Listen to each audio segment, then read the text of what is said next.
Chapter 1000, versi tidak resmi memang sudah rilis. Namun polemiknya masih saja terjadi. Jika kemarin ada kubu yang kecewa dengan apa yang ada di chapter 1000, kini kembali hadir lagi kubu yang mengatakan jika chapter 1000 versi tidak resmi aka ilegal, yang ada itu hanya sebuah fan art. Waduh, ngeri kali hipotesisnya. Apakah kubu yang meyakini jika chapter 1000 itu adalah sebuah fan art adalah beberapa orang dari kubu yang tidak terima dengan apa yang ada atau ada dalam isi dari chapter 1000? Maybe. Tapi meski sedikit kaget, aku tetap menghormati pendapat mereka, karena memang selama versi legalnya belum keluar ya bisa saja terjadi, meski kemungkinannya sangat kecil. Mengingat yang mengeluarkan chapter 1000 ini dari sumber yang bisa dibilang tidak bisa diragukan lagi sih. Bahkan di dalam sumber ini, infonya atau ceritanya ada orang dari Swissa sendiri. Dan tentu kalian semua tahu kan kapabilitas dari sumber ini atau Redon. Sedikit berpendapat, menurut hematku, spoiler itu adalah bentuk promosi juga terhadap manga. Makanya spoiler itu sampai detik ini masih ada. Dan bahkan manga versi tidak resmi atau aka ilegalnya bisa saja masih rilis sampai sekarang. Kita dari tadi ngomong tidak resmi mulu, ya jika boleh disebut ilegal. Sedikit membahas kemungkinan yang akan terjadi di tahun 2021. Semoga ya bisa segera terrealisasi, bahwasanya nanti ada bacaan online manga One Piece yang resmi dan berbahasa Indonesia. Sugoi. Infonya nih, Manga Plus akan bekerja sama dengan Elec Media. Mari kita tunggu bersama. Jadi kita bisa support Oda Sensei selalu melalui manga online-nya. Dan buat kalian yang jika punya dana lebih atau misalkan ya nabung sedikit uang jajannya atau menyisihkan uang jajannya, bolehlah beli komiknya untuk mensupport Oda Sensei. Oke Leo? Tapi jangan dipaksakan kalau nggak ada ya.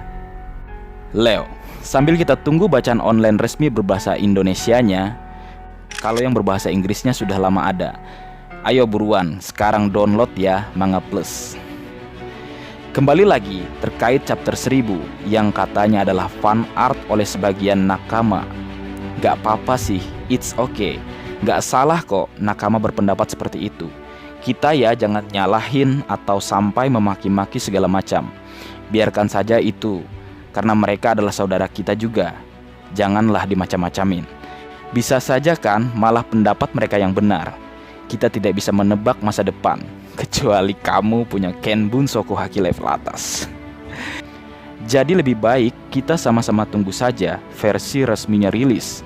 Nah nanti terlihat mana yang benar. Oke Leo?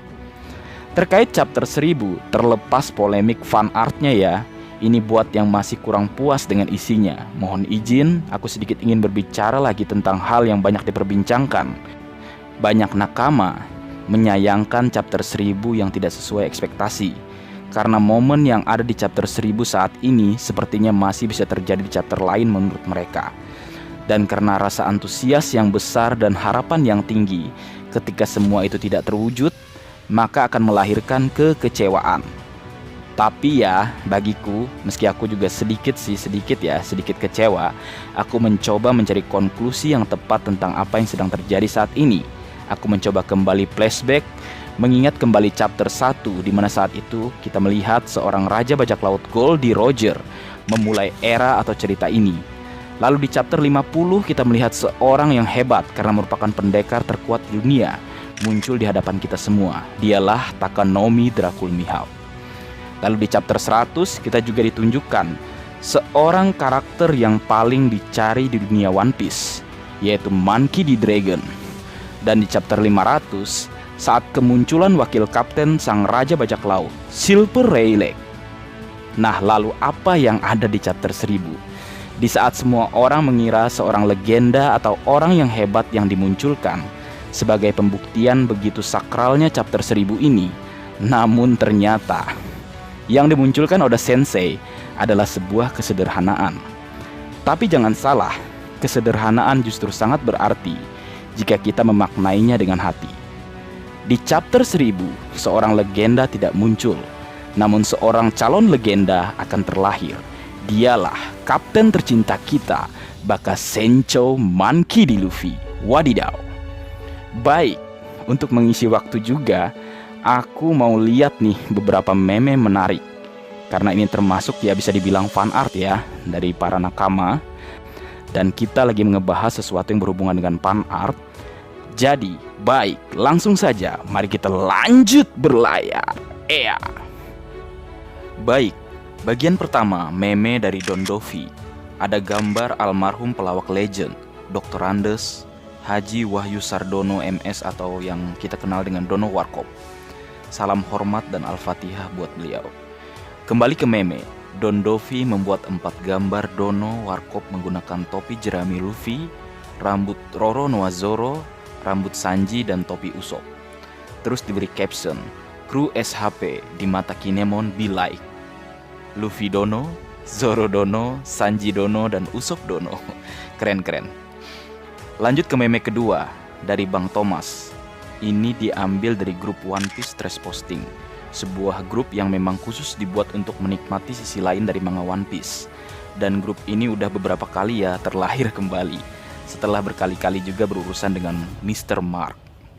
Baik, kembali ke memenya. Bang Thomas, beliau membuat meme dengan tema yang memang sering kita lihat. Namun sosok dalam memenya diganti dengan Silver Rayleigh. Jadi di meme itu, Rayleigh seperti bilang, "Gak banget deh, maksudnya ke gambar orang-orang yang mudik lewat jalur laut menggunakan kapal laut." Kemudian selanjutnya ada gambar Rayleigh yang seolah bilang, "Nah ini yang gue suka."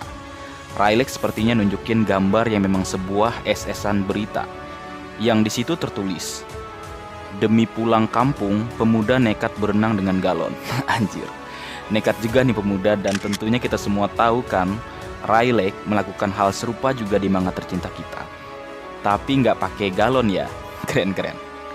Berlanjut ke meme ketiga dari Bang Aditya WBDM. Nah, si abang ini membuat meme dengan tema SpongeBob dan Patrick. Namun keduanya digambar menggunakan pakaian Sanji dengan Ride Sweet Germa Double Six number 3-nya. Sedangkan Patrick digambarkan menggunakan bajunya Shiryu. Di panel pertama meme terjadi percakapan. "By one kah?" kata si Patrick yang jadi Shiryu. Terus dijawab SpongeBob yang jadi Sanji. "Hehe, gas."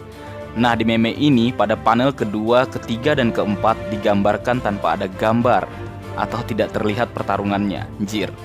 Karena kita tahu keduanya punya kemampuan khusus yaitu tak terlihat atau kasat mata.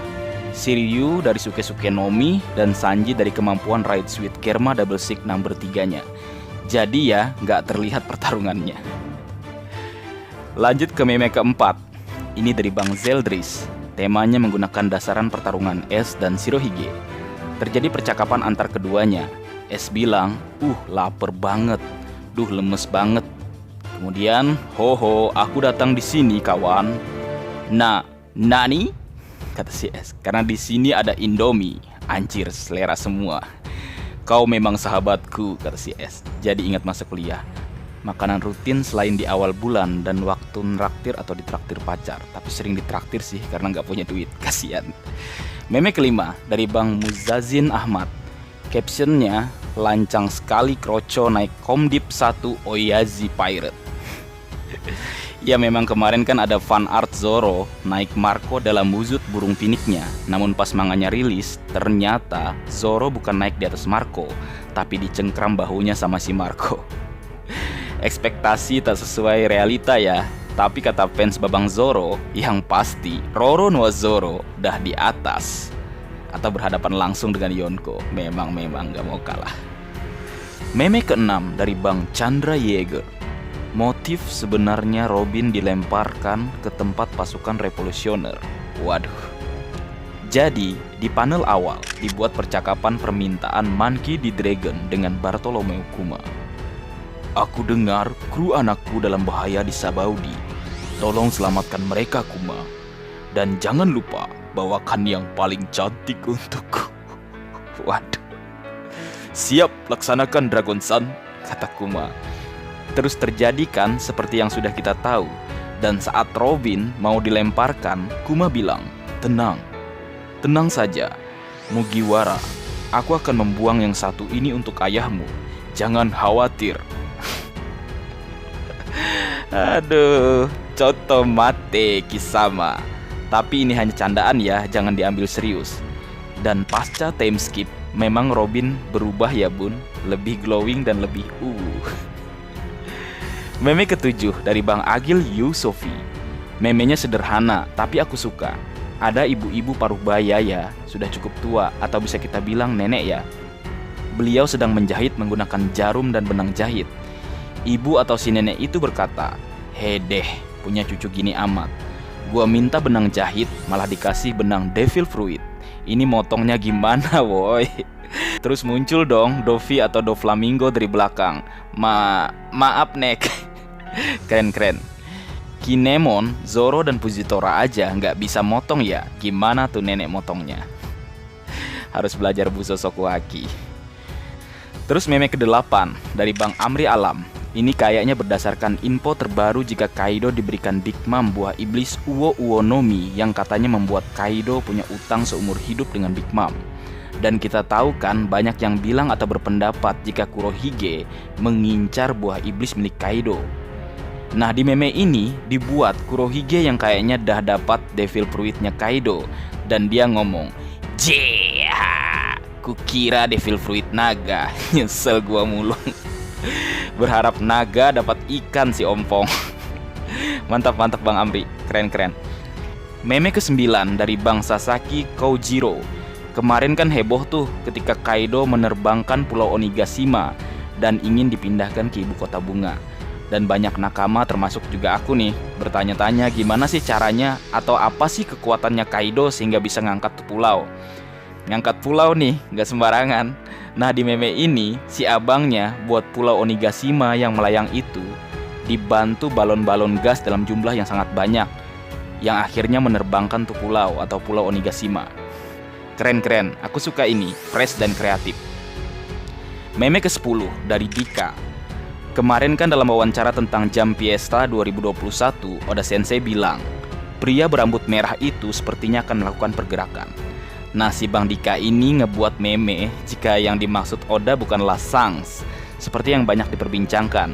Justru krunya Shanks yang pernah datang ke kapal Shirohige mengantar surat, ya kalau nggak salah. Keduanya kan sama-sama rambut merah tuh. Itu loh si Rockstar. Boleh lah, keren. Meme ke-11 dari Nico Biningo. Kalian tahu kan momen ketika terjadi percakapan SpongeBob dan Squidward yang sad atau sedih karena Squidward menganggap SpongeBob akan segera meninggal. Kurang lebih seperti itulah.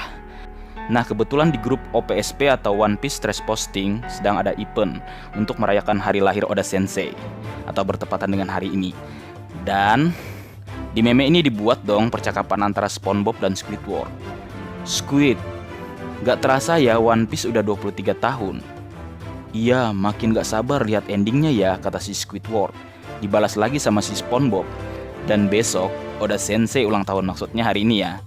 Semoga Oda sehat-sehat aja sampai One Piece tamat." Terus bagian akhir Squidward berkaca-kaca dan berbicara dalam hati. "Happy Antentourus Year, Oda Sensei, wish you all the best." Yap, aku juga mengucapkan selamat ulang tahun buat Oda Sensei, panjang umur, sehat selalu, dan tentu kebahagiaan juga menyertaimu. Amin. Terima kasih sudah membuat manga One Piece untuk kami semua. Terima kasih sudah mewarnai kehidupan kami, dan semoga tahun 2021 makin baik dan makin keren lagi. Amin. Oh iya Leo, untuk menyambut tahun baru, ulang tahun Oda Sensei, dan juga bentuk apresiasi karya beliau di tahun 2020, aku sedang membuat video khusus, masih 30% nih progresnya, karena ini project besar spesial buat kalian. Kalian insya Allah akan puas lah pokoknya. Ditunggu ya Leo.